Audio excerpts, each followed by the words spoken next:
vers 11 heures, heure locale, une vingtaine de chars de l'armée turque est entrée en territoire syrien et aurait même, selon plusieurs journalistes turcs, aurait commencé à ouvrir le feu sur des positions de l'État islamique dans cette ville de Jarablus, à la frontière turco-syrienne. Alors c'est une intervention qui s'inscrit dans la vaste opération appelée Bouclier de l'Euphrate, lancée ce matin à l'aube par Ankara et qui vise à reprendre cette ville de Jarablus, cette ville syrienne qui est aux mains de l'EI, de l'État islamique depuis 2013. Alors l'opération a d'abord commencé très tôt par plusieurs heures de tirs d'artillerie contre des positions djihadistes, suivi par d'intenses bombardements de l'aviation turque qui étaient soutenus par des appareils de la coalition internationale anti-Daesh. C'est la première fois depuis le 24 novembre et la destruction d'un avion de chasse russe par l'aviation turque. L'aviation turque en fait pénètre à nouveau en territoire syrien. En tout, plusieurs dizaines de sites de l'EI auraient été touchés ce matin. Quentin, les rebelles de l'armée syrienne libre sont également entrés sur le territoire syrien.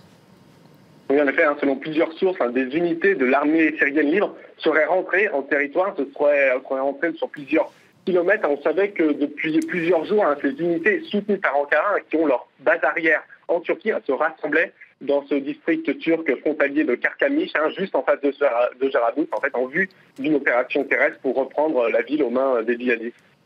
Alors Quentin, on l'a entendu Erdogan dire qu'il s'agissait aussi de lutter contre le groupe État islamique, mais il s'agit aussi et surtout de prendre le contrôle de ne pas laisser cette ville aux mains des miliciens kurdes.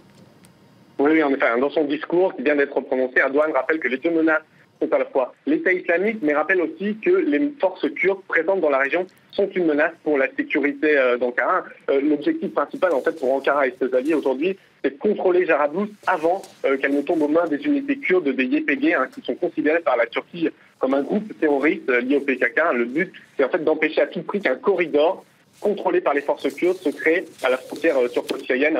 Et les unités kurdes sont actuellement basées à l'est et au sud de la ville, et elles ont été frappées hier par l'artillerie turque qui visait à ralentir leur progression vers Jarablus.